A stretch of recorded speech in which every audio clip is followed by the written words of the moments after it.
Okay, good evening. Here we are in week 13 of our 14-week class, and we've got one more class where we're going to be looking at one more case study, which I think after everything else that we've looked at, it's going to be interesting to look at urban ministry. But that's a place where there are a lot of church efforts that are really expanding right now, and I think it'll be a good way of summarizing everything that we've done in the class.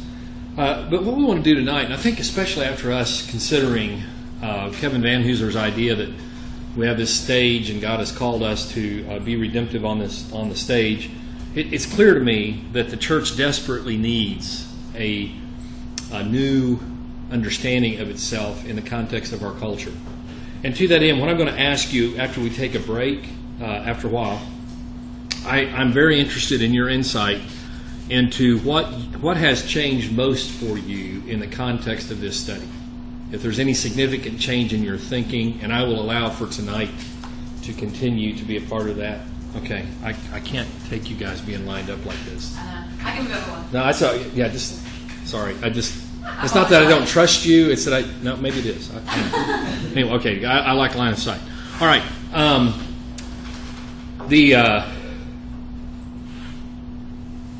Maybe one of the most pressing needs that I presently confront in the work that I do with churches is the question that we're looking at tonight. And that is, what do we need to do differently? I mean, we recognize that we're not very effective in who we are. And I think this is where missiology can really be helpful to us. And so some of the information I want to share with you, you've read out of Goheen. I've added some other information that I'd like for us to consider. But I think all of this could be very, very helpful toward the healing not only of our culture, but certainly the appropriate response for the church in the context of where we find ourselves in today's world. Because it's really easy to say, hey, we're not very effective. The question is, then how do we become more effective in our culture? So one of the things I think is really helpful that Goheen talks about is the idea that we need to look at the North American culture as a culture without Jesus. And there's some things that we need to talk about there.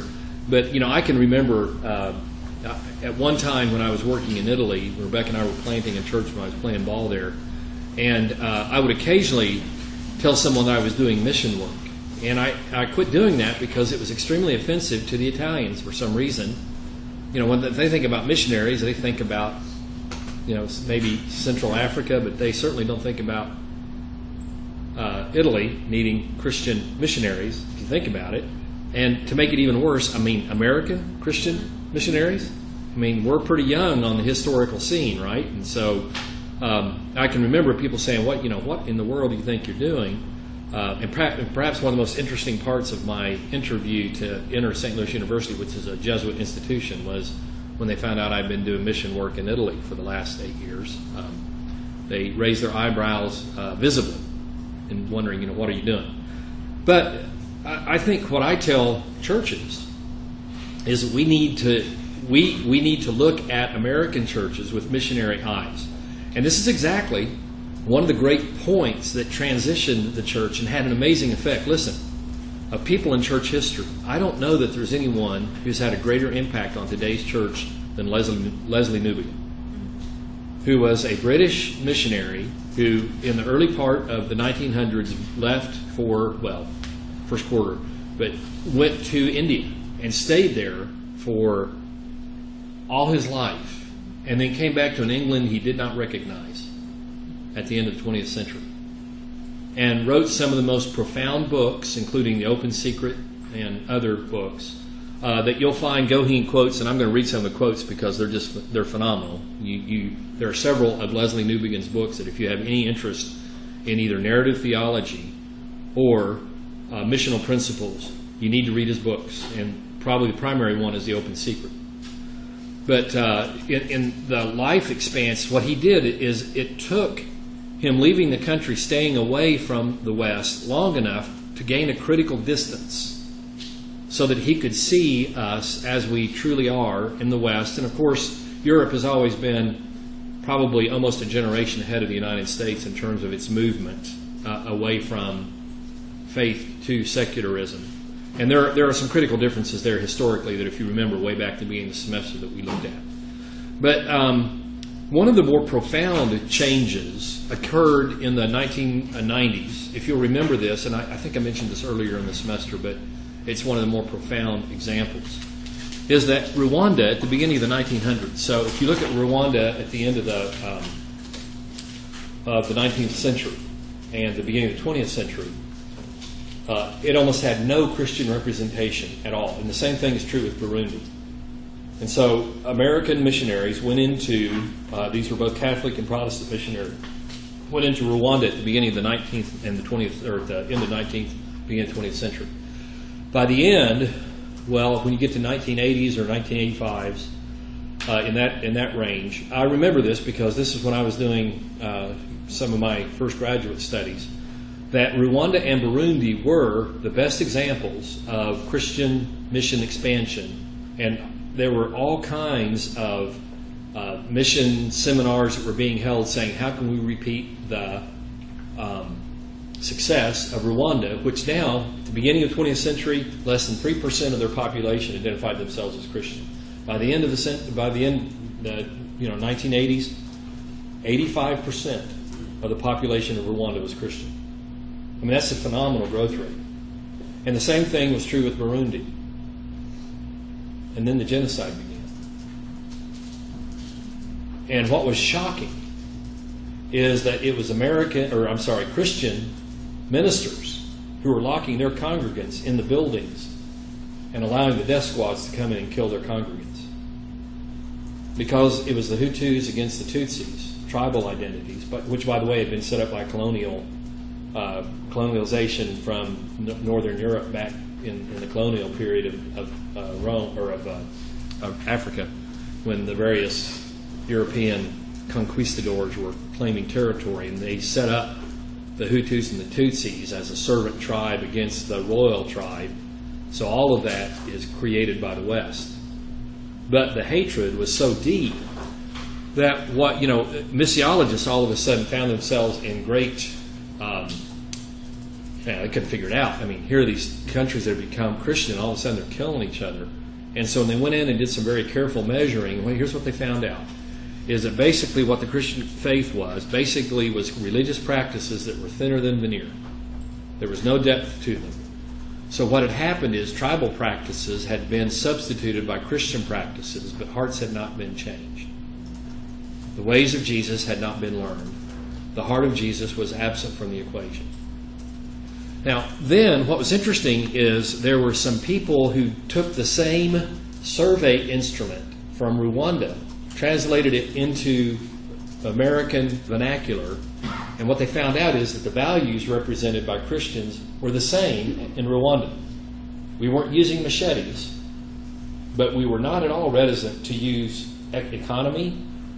And it had some. You've seen some of these studies, haven't you, where you ask the question, would you be disturbed if you having a pair of cheaper jeans was caused by the fact that there are people enslaved in Indonesia making those jeans? Would that bother you? And up to a certain point, it bothers people. But there's an economic breaking point when they're willing to allow for people to be enslaved to make life easier for them. And so when you process all that, what sociologists basically were saying is the conversion of the egocentric heart has not occurred in terms of embracing the ways of Jesus. You have people who are Christian in terms of their social practices, but not in terms of how they spend their money, their time, or how they react to the hurts of the world. Now, that's not everybody. You know that, right? We're just talking about the general population. That we might be civilized enough not to kill each other, but we will certainly ruin each other economically if necessary for our own well-being. I'm not saying we, okay? You understand what I'm saying? Sort of the general Christian population. And then there were some other studies, one in particular done by Princeton Theological Seminary that led to a book, the title of which I think is God and Mammon. And this is early 1990s, so it's dated now. But a recent survey has basically shown the same things, and I've talked to you about this semester already. But the fact that Christians will generally grade out lower on the ethical scale than non-Christians in a business community. And when they dig into that, they figure out that, and some of this you could say, well, come on, give me a break. But it's like taking reams of paper home from the company copier machine. You take, and you rationalize that. Well, we live under grace. We don't worry about that sort of thing. Where the secularist recognizes that there's economic ramifications for theft, and it's called theft more easily by the non-believer than the believer. Now, you can distrust all that, but again, I'm talking about fairly significant studies that both theologians and sociologists have come to the conclusion that Christianity becomes an excuse for misbehavior rather than a call to ethical behavior. And so we have to ask the question, what's going on here? And I think part of it is we just don't have a sense of identity in the context of culture that is other than religion is something for me. And so if you go back to our historical survey from the first of the semester, you remember that in the development of the Enlightenment in the West, that religion became a thing separate from real life, and it gets you to heaven when you die, but it is divested of any kind of content in terms of how we're called to live. So if you have your Bibles, I want us to briefly look at a text that I think is really pertinent and helpful in terms of identity. And what I would really encourage is, as you think about this, look, I know that your projects don't all point toward this, but many of you are involved in ministry. And if you're from an evangelical tribe, in particular Churches of Christ like I am, one of the things that I really appreciate about Churches of Christ is wherever they are on the spectrum, and it's a pretty wide spectrum, if I appeal to Scripture and use language carefully, people will give me a hearing. So you would be shocked, and I'm going to do it again this summer. I'm on the summer speaking circuit at some churches where you look at the other names on the list, and you would say, how did you get invited there? And I think part of it is because I am dedicated to the idea that my responsibility is to help people deepen their journey in the kingdom. And to do that, you start from where they are and you give them deeper biblical concepts that they can understand from where they are. And in my view, the kind of advocacy that is sometimes the result of a lot of zeal but not a lot of wisdom, where you say, hey, we got to do this, we got to do this, we got to do this, it ends up not really changing hearts. In fact, it ends up building walls of resistance. Now, I have friends who tell me I'm way too soft on this. But I think they're part of what those of you who, if you're interested in narrative ecclesiology, will be studying that this summer, is this, I teach, the DMin course that I teach in our program is missional leadership. And over time, I think I found this to be useful. And some of you have asked about this, and I want you to hear this. The most effective way I have experienced in bringing about change is to understand the story that people are living in and give them a deeper understanding of the story that they've already embraced as being true toward a movement toward Jesus in a way that actually has concrete substance to it. In other words, you're giving them something to do that gets them more deeply into the story. And I've got one church that I've been working with for about 10 years now that has come totally unmoored, if you will, from its previous stance and is really doing some pretty impressive things, but it's all in the name of faithfulness to the text that they now understand better. Does that make sense? So I'm convinced that the motivator of methodology seldom brings about meaningful change. The motivator of a deeper story almost always brings about effective change, in my experience. In other words, you're taking them, we call this appreciative inquiry. You're taking them from where they are, you're appreciating what they've done, but you're offering them a deeper sense of where they might be. Does that make sense? You have any questions on that? Is that too vague? Now, obviously, what that takes is commitment, right? I mean, you don't do that overnight. I think I've told you, it's been years now, but I asked Bill Hybels one time, I said, if you were going to bring about significant change in a church, what would your advice be? And it was a little annoying the way he responded. He said, I would teach and teach and teach and teach and teach and teach and teach and teach and teach. And I said, it's like, okay, I get it. You would teach, right? He said, yeah, until people's attitudes change and they ask for change through the teaching that I do. Meaning I give them a sense of what they could be participating in, and when people ask for change, then they're ready for it. And so it takes commitment to teaching, and some people you go, oh man, I don't have that long to live, but you do. And if their change is because they believe it's entering more deeply into the story of God, then they're going to enter it with zeal and commitment. If their change just makes them feel uncomfortable, it seldom times gives them an opportunity to recognize its the implications of it. So let's look at 1 Peter. I want to start with verse 13, and we actually should read the entire letter. But the purpose of the letter is, I think it's so relevant to where we are today, in that we recognize part of the thing that Goheen talks about is the church is being pushed back out in the margins of culture, which, by the way, is where the church has always flourished. We should not be disappointed with a culture that's pushing the church to the margins, because that gives us a chance, an opportunity to speak truth. It also gives us some critical distance to look back at where we've been and recognize that may not have been a good place. Understand the idea of critical distance. It's where I don't know if Rebecca and I had some interesting experiences. I suppose I need to be careful. This is on tape, right? But we were married after we finished our undergraduate. Well, I still had a year of undergraduate school to do, and then Rebecca belongs to this really large clan, Nashville clan. They're wonderful people, love them to death. But Ralph Nance taught here forever. That's her dad. And I was the first to take one of his 6 kids out of Nashville, and we moved to Italy, of all places. And we were gone for a significant amount of years before we came back. And so both of us, in experiencing that separation, saw our families differently after we came back. It was a healthy thing. But how defensive you get of systems that you're a part of. And I think that critical distance is absolutely essential to significant change. And so what Peter is doing here, he's saying, look, things have not gone the way you've expected them to go. He's speaking to the diaspora. And they are struggling because now they find themselves as exiles in a pagan land. And we're going to look at some other texts, but this is exactly the identity that we need to make a significant change in the culture in which we live.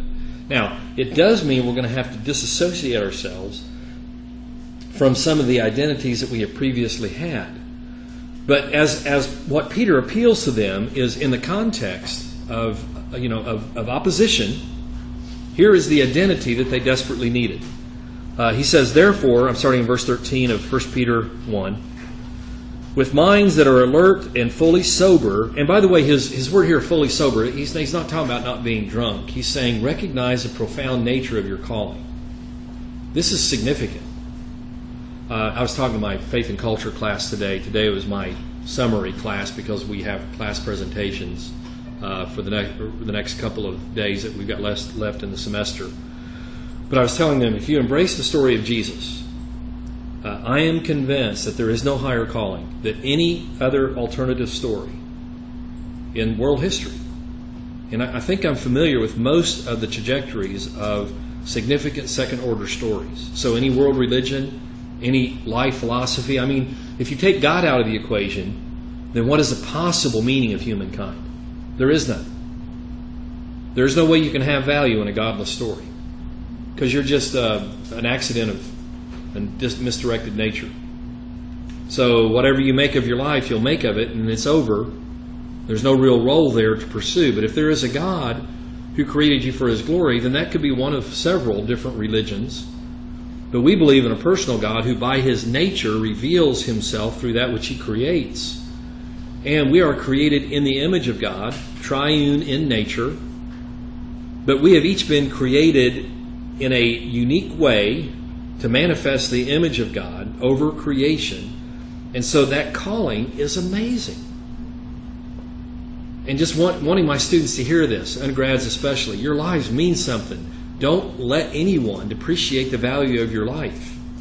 And if you invest yourself in the story of God, where you believe He's created you for His glory, then finding your place in that is, it's an incredibly important adventure here. Be sober about this. Be serious about this. You can't take this lightly. All right. Set your hope on the grace to be brought to you when Jesus Christ is revealed at His coming. As obedient children, do not conform to the evil desires you had when you lived in ignorance. But just as He who called you is holy, so be holy in all that you do, for it is written, be holy, because I am holy. Okay, so if you ask me, which of course you would, right?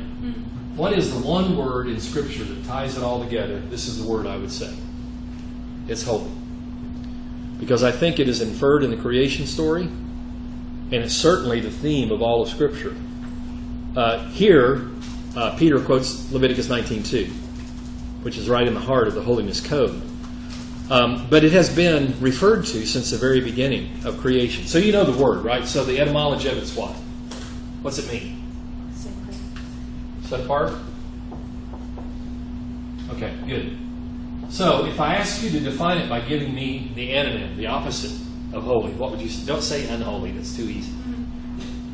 So what's the opposite of holy? Assimilated, to put it in a negative way?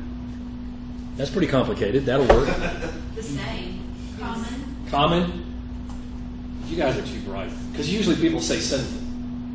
Right? You're either holy or sinful. But you guys are both on it here. Common. Actually, the opposite of holy is secular.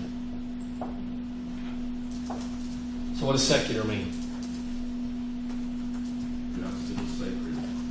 Okay, it's of this world, right? Sacred is of God. Sacred is actually holy in another form. Sacred. So you're either set apart for one or the other. There is no middle ground. Which, by the way, is where we're trying to live in today's America. Right? We're going to be... That's why, we're going to be gun toting, kill them bad guys, American Christians. And I'm not trying to make fun of that. This is where we are historically. That's our national story. And this is not anti-American, so don't go there. I'm just saying we have been so convinced that we're set apart, but we don't know what we're set apart from. And so even today I was listening to what was supposedly Christian commentary on an upcoming election, still a year and a half away, bless our hearts, all of us, right? And the kind of things that followers of Jesus, in their mind, are free to say is just stunning to me in terms of the direction of the world. Now again, I'm not trying to make political commentary here. I'm trying to say this is why we need critical distance. I've told you that my first language is Italian. When I go to Italy, I'm not an American, I'm an Italian. I'm Italo-Americano, technically. But when I get with my friends in Italy, and it's not like I'm anti-American. It's not. I'm deeply thankful for America and for what it represents. But when you look at the United States from a critical distance, we aren't what we think we look like. Because we would like to say we're a very generous, caring nation, and we do give a lot of money, but it's money given for self-promotion generally. Because when the genocide occurred in Rwanda, Burundi, did we do anything? The answer is no. But if it's an oil-soaked nation, we're quick to respond to the needs of those people. And so it looks like a self-serving generosity. Might it be? Well, we say, oh no, we just want to help people.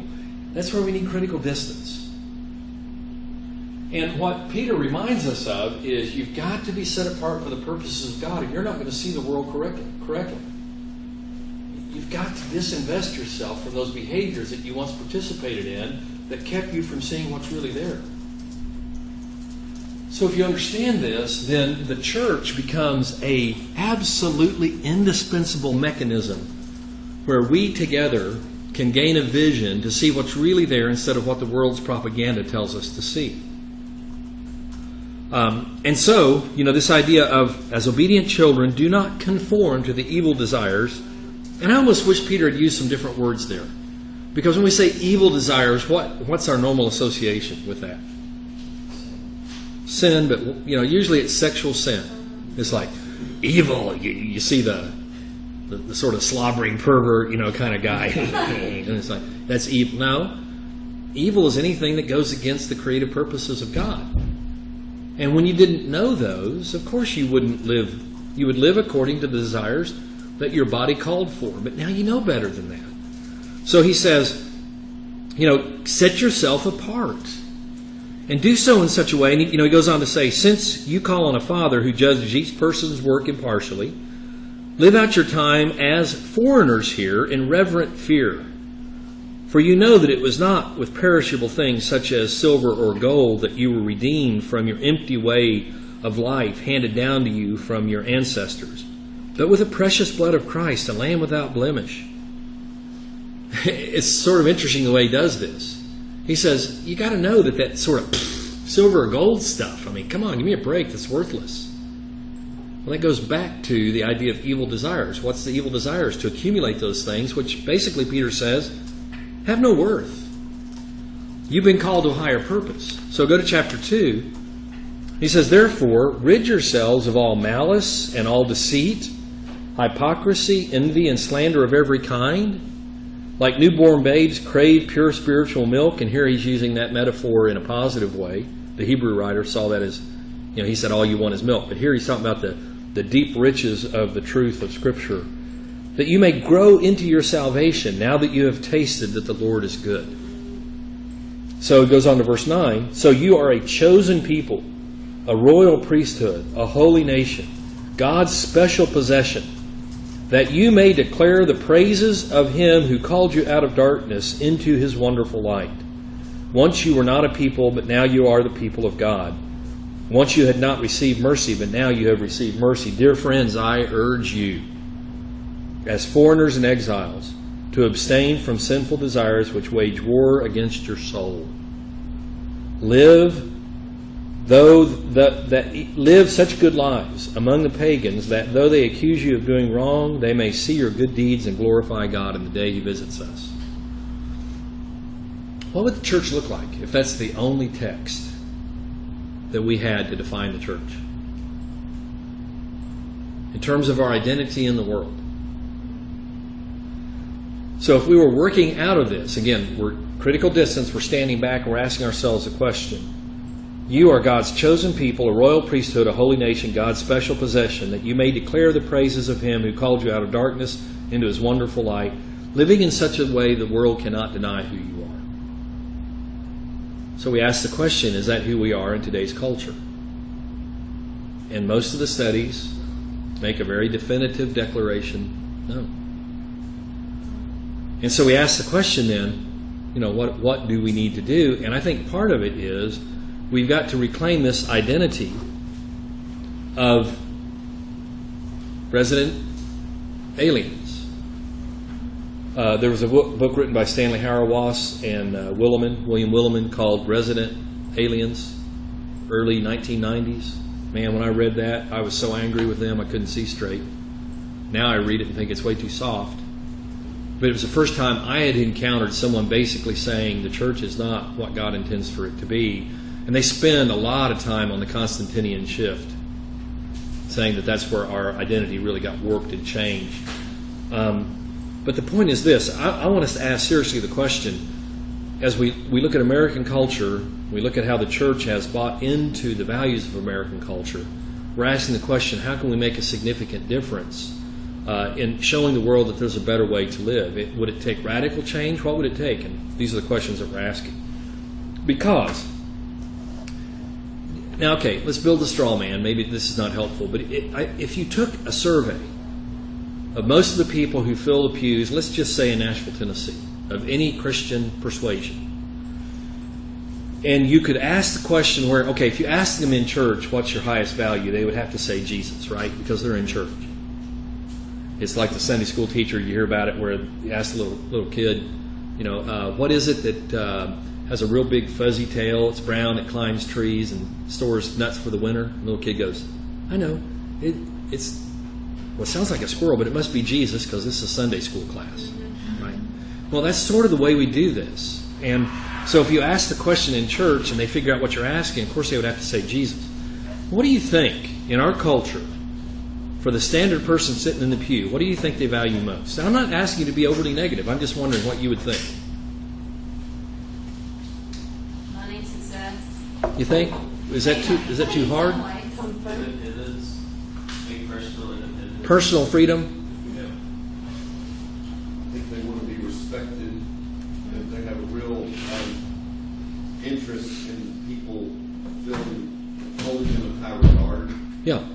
So it's not like they're sitting there thinking evil thoughts, saying, I'm in church so I can rip people off.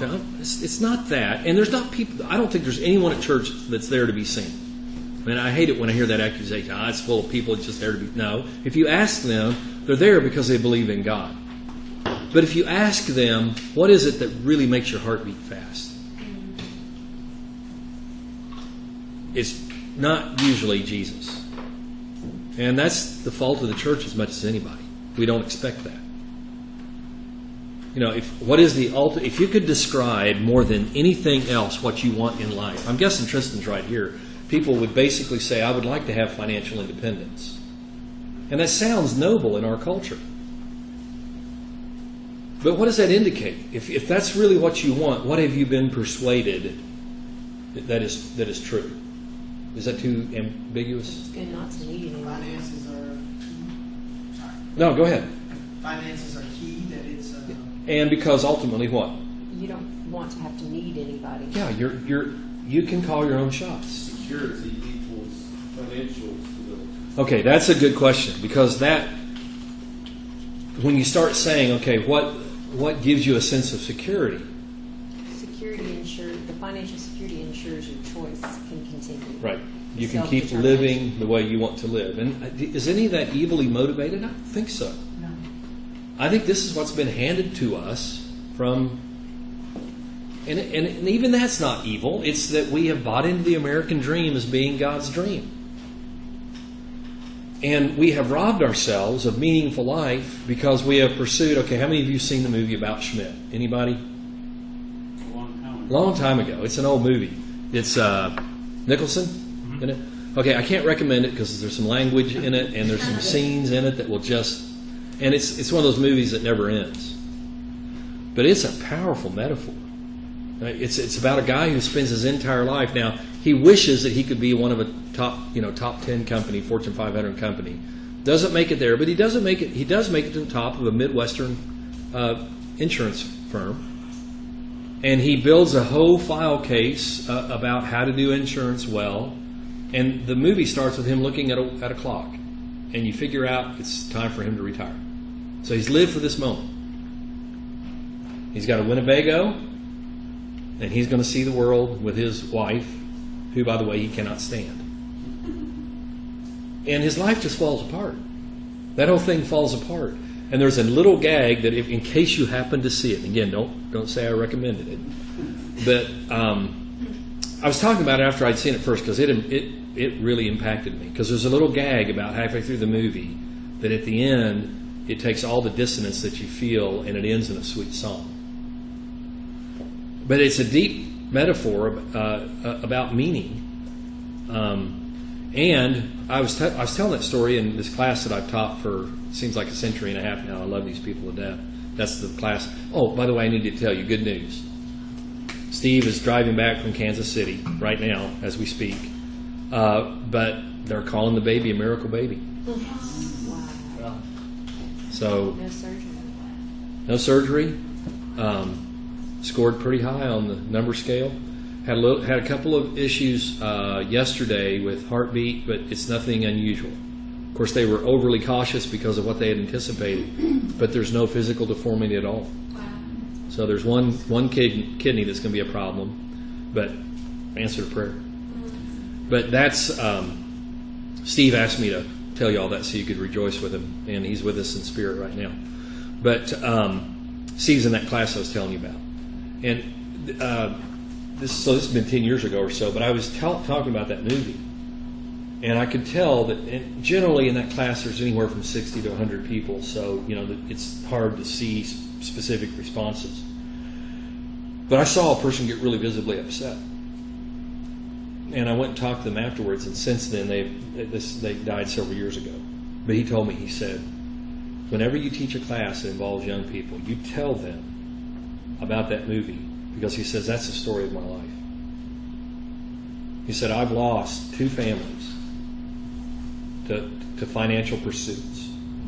He said, I was young, pursued money, lost 1 family, thought I figured it out, divorced, remarried, had a 2nd family, pursued money. He said, now I've been a millionaire twice over, and I have nothing left. He said, my life is a mess. It's nothing but ruins. And it's all because I pursued that which I knew ultimately would not leave me satisfied.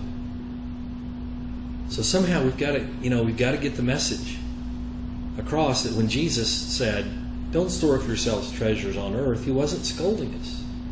He was gently inviting us into a more meaningful life. And so, this idea of behaviors that exhibit our values, what I'm saying about that is we can say, well, I'm not most interested in money. How much do you work?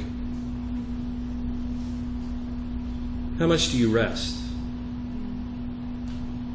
How much time do you spend with your family? Where do you make financial sacrifices?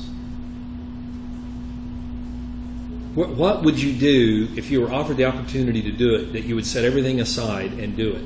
What would that be? And I got to tell you, when I ask myself those questions, I don't come out looking good.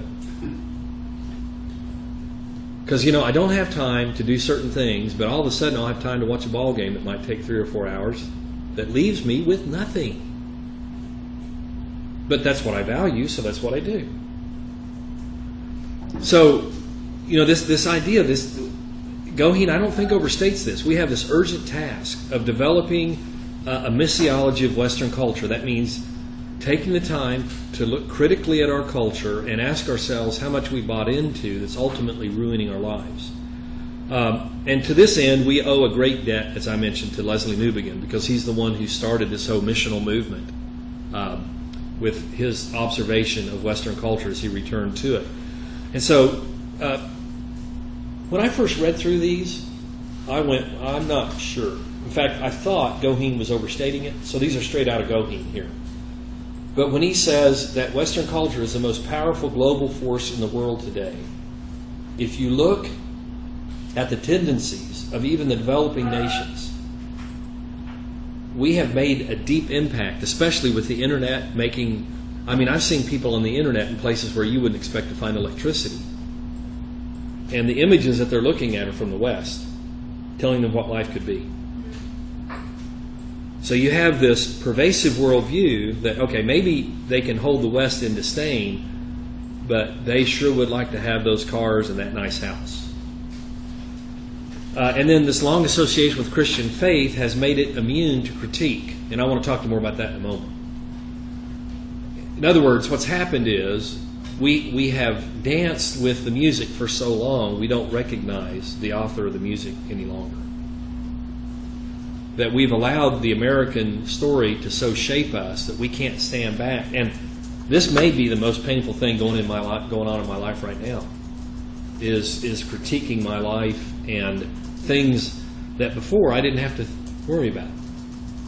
Now, I would like to say, man, I wish I could go about 10 years back and just stay there, because life was a lot less complicated, but it wasn't near as meaningful. Because I want to know what values I'm handing on to my grandkids. This is a whole another level of concern. You want your kids to succeed, right? But I've got new language now. I want my grandchildren to flourish. And that's not the same thing. And I find myself constantly confessing to my children that I instilled in them values that I no longer want them to pursue. And we've been a missionary family our entire lives. Go figure.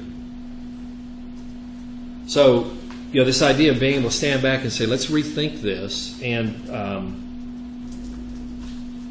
this is another one of those things where I stood back and said, wait a minute. Could this really be the most powerful force experienced in human history? And it should be experienced. And ubiquitous, I just like to use that word occasionally because it makes me feel good. I have no idea what it means. But it's a better word than just pervasive. Ubiquitous just means it's everywhere. And it's contagious. It's highly contagious. So, you know how careful you are when you have grandkids and one of them has been sick and you keep them in shifts? So you don't want that next set to get sick, right? So you go through and just Lysol the phooey out of your house. And it just seems to me that until we recognize the danger of the values that we have embraced, we're likely going to remain subject to their contagious call. So, what are the elements of Western culture that are so powerfully attractive? And I think you've already mentioned them. It's the idea of personal freedom, of me having what I want, being able to spend things the way I want them. And if you look at them all, what does it ultimately do? It leaves us in charge. Yeah, it's the same sin as the garden. We can be our own gods. That's it. It's the original sin.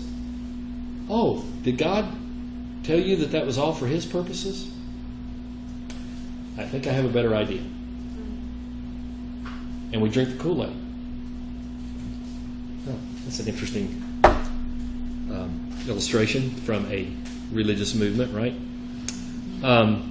Now, at the same time, it's not that everything about the Western culture is evil. There's some good there, and we need to acknowledge that. We'll talk about that. And the fact is, even though we are no longer very effective in terms of reaching out to our own people, the Western Church maintains a significant leadership role in global mission.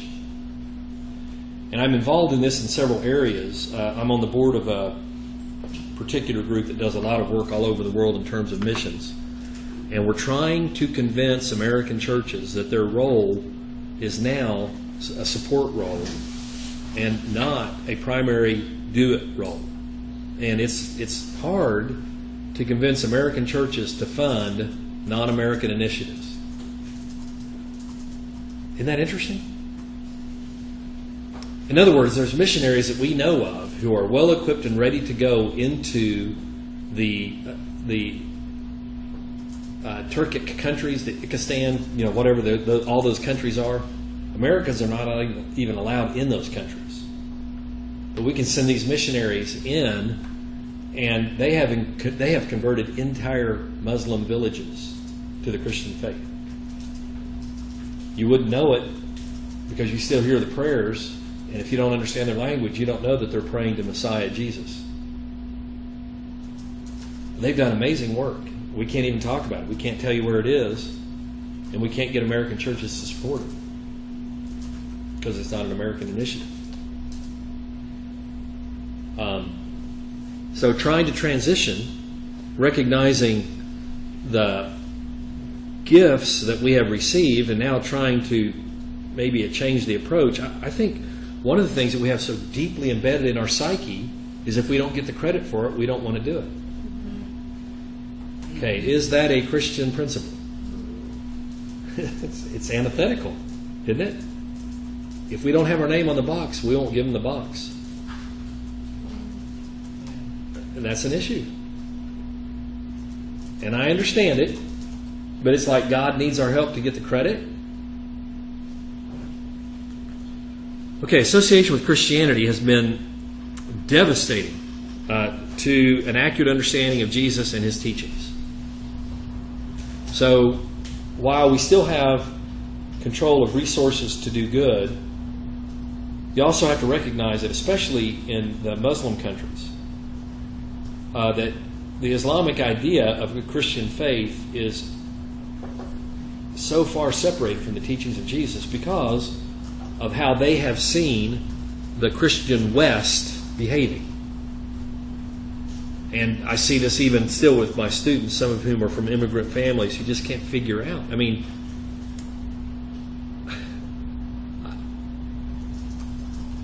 I suppose, just a second here.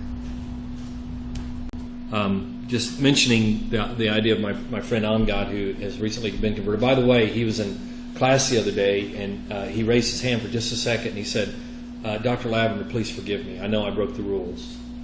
And I didn't know what he was talking about. And so he came up to me after class. He said, I know we're not supposed to text and message. But he said, my best friend in India is going to be baptized next Sunday. So that's what he's been praying for. Now, this is an amazing story.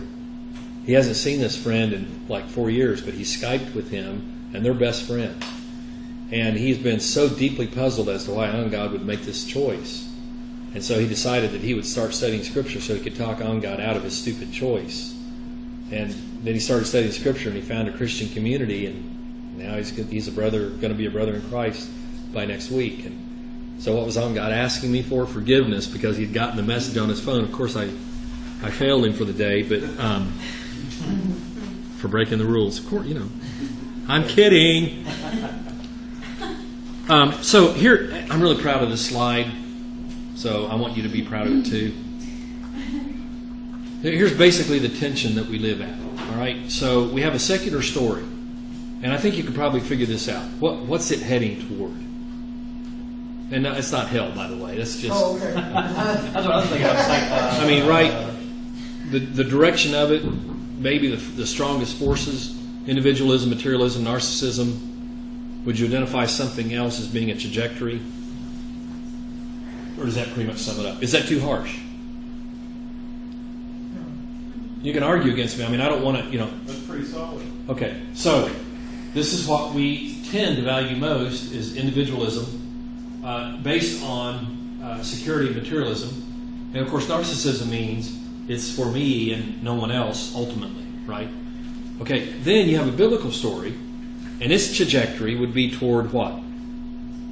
You have the theology of creation that we're all created in order to give, right? And so you have fall, but you also have redemption. You have the story where we're brought back into our purposeful existence. Haha, that's what I'm proud of. I'm going to do that again. Yeah, that's the European cis sign for right? So I'll add some sound effect this time. Okay. These are incompatible systems. This is what Jesus said when he said you can't love both God and money. The word is translated mammon in the King James. That actually may be a better translation because it's more than money. It's a system of trust in money. So if you're living in order to trust money, understand that that's incompatible with living in order to trust God. Okay? So we live at the crossroads. And we've got to make a decision. And it seems like to me what we're trying to do is we just keep trying to walk, putting a foot in each world, and it just gets too wide. Can't do it. And this is why Jesus made it very clear to the rich young ruler, you can't pursue the things of the world and follow me. Because those are two different trajectories. I'm 41 years old, and the irony of the fact that we write, in God we trust on our money, just hit me now. That's how slow I am. That is really ironic. And the fact that there are Christians who are most disturbed that might go away, as if that means something, is even more ironic to me. Because if we don't print that on our money, then we might trust it instead. I mean, what's going on there, right? So here's where we have to recognize, and I don't know how much you see this as a new calling, but the idea of the faithful posture of the church within culture is really the focus that I wanted to have in tonight's presentation. And I'm not as concerned with chapter 10 as I was with chapter 9, because chapter 10 is talking about how to exist in a pluralistic culture, and I understand that, but I think chapter 9 takes care of that. Meaning, clearly we're in a culture, and there's a couple of slides on chapter 10, but I didn't think that was the heart of what we were going to talk about tonight in terms of what we're trying to understand for this course. It's absolutely essential that when we talk about the missional church, that we understand that it's not just that we're on a mission for good, that what we're calling for is a missionary encounter for the sake of the world. The reason the world is going the direction it's going in is because it's pursuing false values. And this is God's world, not the secularists' world. And we're given this amazing opportunity to defend the life-giving gospel as it intersects with the reigning public doctrine. Okay, so go back to Van Hooser for a minute. How did he present doctrine? Performative. Okay? So, on the world stage, we've been called to set a performative way of living that is not so much countercultural as it's an alternative culture. And sometimes it's counter. But it's not that we're reacting against something. It's that we're promoting something. The absence of which will lead to ruin. So when Paul says to the Colossians, the hope of the world is Christ in you, he's not overstating our calling. Now you could ask the question, it's a legitimate question, why would God do this? And sometimes I shake my head and say, I do not know. But then I'll see those little glimpses of light of people who are living this way. You know, they're not necessarily deeply devoted theologians. In fact, seldom times are they. They're people who understand intuitively the music of redemption or simply living it out. So this clash of ultimate comprehensive stories, we have to recognize that the world story is a comprehensive story. The secular story invades every part of our life, and that the gospel is an equally comprehensive story. This is why, and look, I don't blame the church of my childhood for this. I don't think they knew. I'm not going to blame my parents for this. I don't think they knew. But what I now understand, and it's not that it's scaring me, it's an amazing challenge, and it makes me wish I had another lifetime to live out. It's one of the reasons why this opportunity is so important to me, because we've got to hand this off. And I have a lot of hope in this generation of young people who seem to have a heart for hearing this, but of understanding that there is a comprehensive story where that veneer, that thin veneer of religious practices will no longer suffice. And I think it's one of the reasons why our young people are rebelling against the church, and it causes us great pain and consternation. What if that's a good thing? And what we have to do is to keep them from abandoning the idea of church and allow them to discover what it might yet be. Now, I find that highly disconcerting. I mean, the things I've had to give up over the last 5 years that I thought were to die for, and now I look at that and go, what was I thinking? But knowing that I was once there has got to give me deep compassion for those that are still there, and I don't want to make that sound condescending. I don't know how to not make it sound that way, where you say, hey, hang in there, and someday you'll be like me. Okay, it's not that.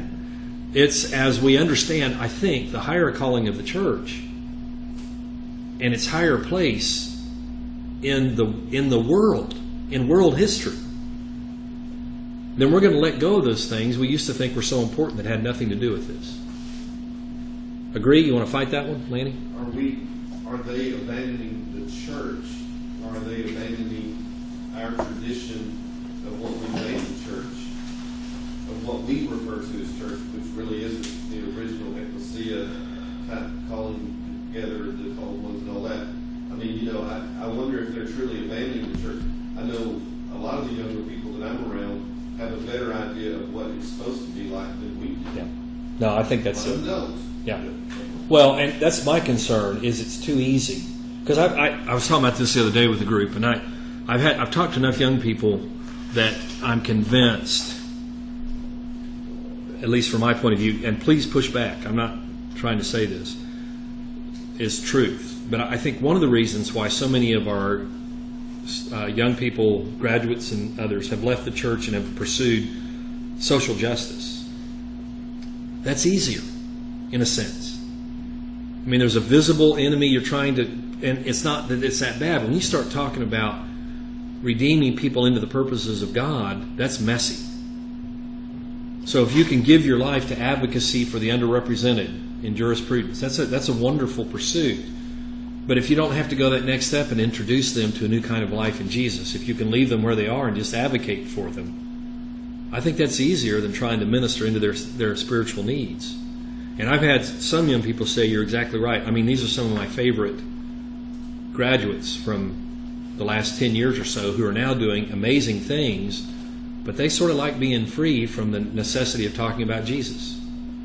Now, I don't want to suggest that that's not good, but that's not kingdom work. I mean, it's political justice, and for that, it's social justice, and I'm all for that. But if you're not bringing someone into right relationship with God, so somehow what I think we need to do is allow for these young people with these hearts for God to express this passion within our churches so that it becomes a part of what the kingdom of God is doing. We need to learn from that. Does that make sense? But I'm telling you that some of those issues that they're attacking, some of our churches wouldn't want to embrace those issues because that's not where we are. We're still in our limited resources point of view that this is our stuff and they didn't work to get it, so they don't deserve it. Right? You know what I'm saying? That's the tension of the older church that says what we've gained is ours and we don't necessarily want to share it.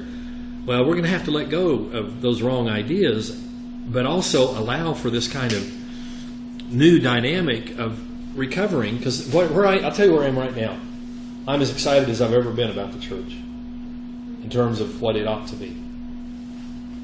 The more I study this, the more I dig into it, the more I want to understand better. I think God's ideas are amazing about His. I'm not giving up on it, but I'm losing patience with some of the things we want to fight about. Does that make sense? True. And my comment was to that. I think when you're going talking about the young people who are doing this social justice, Yeah. to them it may feel like a clean slate of effort and work. When you bring the Christ name, there's so much that's attached to that. Yeah. So, Yeah.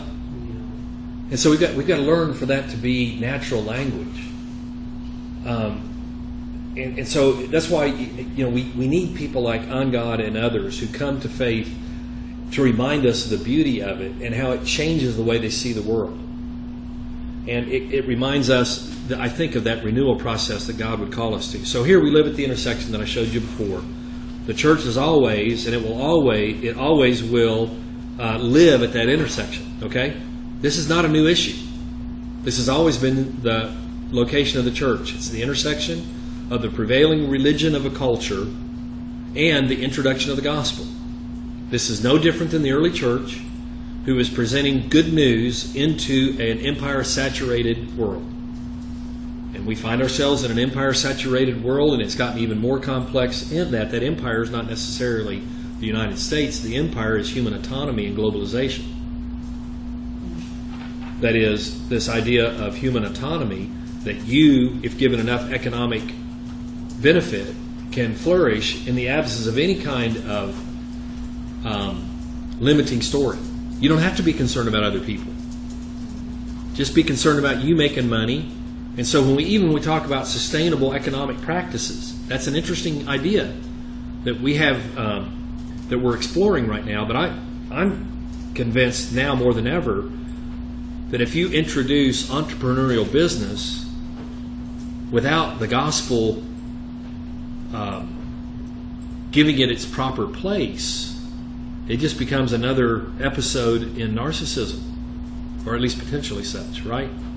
In other words, what makes a sustainable system work is that it's actually giving through the gifts that one has to make the world a better place. So they can't turn into some kind of profit motive that ultimately destroys the giver. So we're called to challenge the idolatries of our culture by living fully in the biblical story. This is God's plan for His church. Now again, this may not be profound to you at all, but this hit me like a brick this week. It was painful. Why haven't I seen this? That God's love for His creation is such that He would choose a royal priesthood, a chosen people, a holy nation, to show the world what they could be. This is not a religious initiative. This is a life-giving initiative. And when we live fully in the gospel, then the idolatries of our culture are revealed for what they are. So this has to do with, how do we see ourselves? What's our primary identity? This is huge. Issues of identity.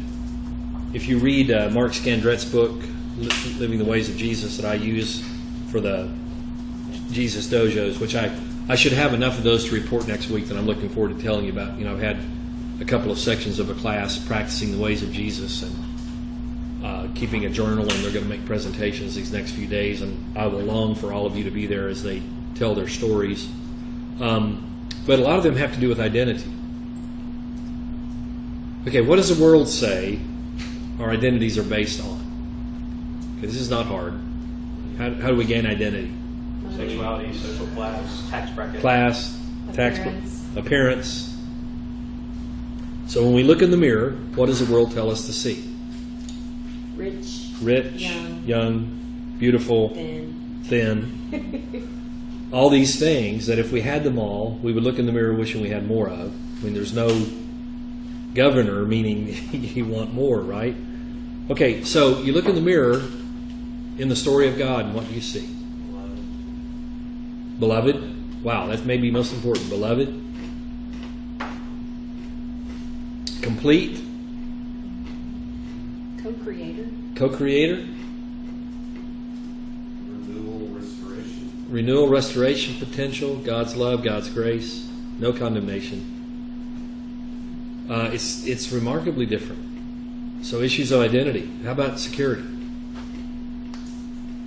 When you think about the things that and I know about this too because I've been taught to be worried about this.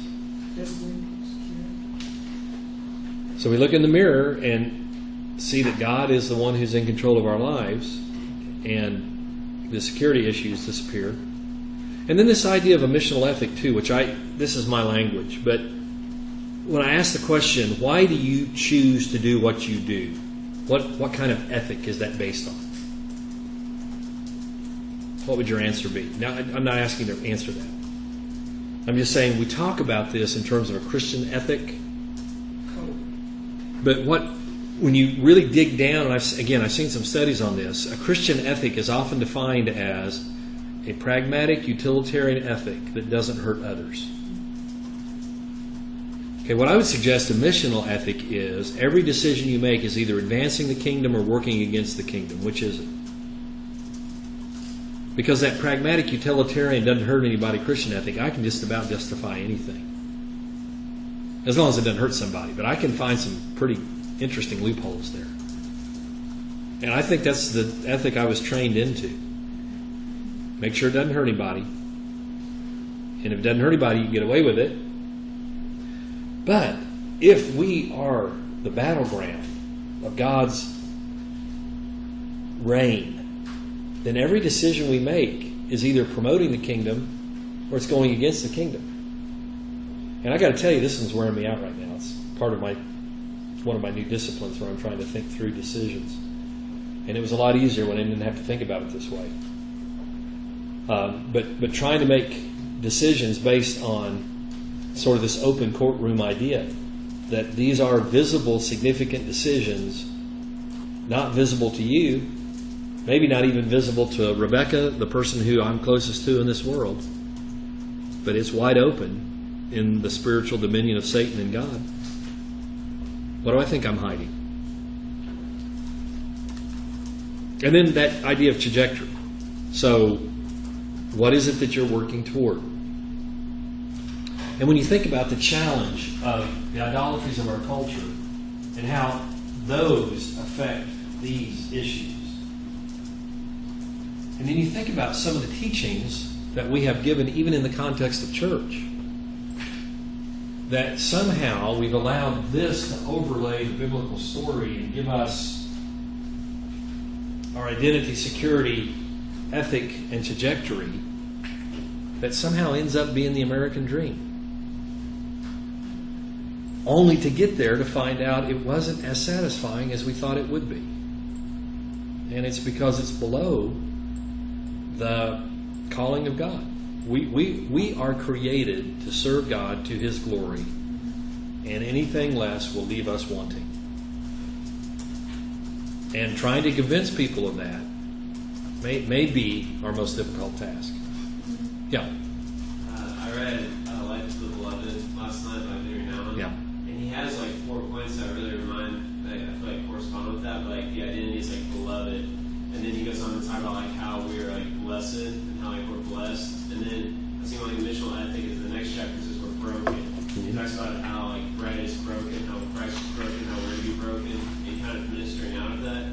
Then our trajectory is like giving. So after you break the bread, then you like give the bread. I was thinking that with like social justice, you can work in the same way of like our identity, like through doing good things, is this idea of our worth by, it's like the same way of working. It's like the more good deeds we do, the more important and good we are. But when we like reverse it, we're already loved, and then we work out of those positions instead of trying to earn it through social justice. That's really well said. And I love that idea. In several of his books, and then in particular, Can You Drink the Cup is another one where Nouwen talks about this idea that I love that in terms of a table thought, he says we're chosen, then we're blessed, and then we're broken, and then we're given. And we can't be given until we're broken. And boy, we don't have that part in our theology. We want to be blessed, we want to receive, and then we want to receive, and then we want to receive, and then we want to receive, right? The idea of being blessed so that we can be, chosen, blessed, broken, and given. That's the life to which we've been called. And so when you recognize that the biblical story, and I smile at this when I think about it, where in Scripture have we found the idea that God's most concerned about us being happy and without difficulty in our lives? Find me a biblical character that lives that way. I mean, it's all about struggling. And then you have the Hebrew writer saying, by the way, this is the way Jesus became a perfect son, through suffering. And we go, I didn't sign up for that. Well, yeah, that's God's call for us. So, if we're going to invite the world into this alternative culture, it has to be lived out in a comprehensive, visible trajectory of our lives, or we have nothing to invite the world to. So here's what I'd like us to do. Greg, you got here just in time for a break. So I told Lanny we'd break now, so that he's going to have to take off.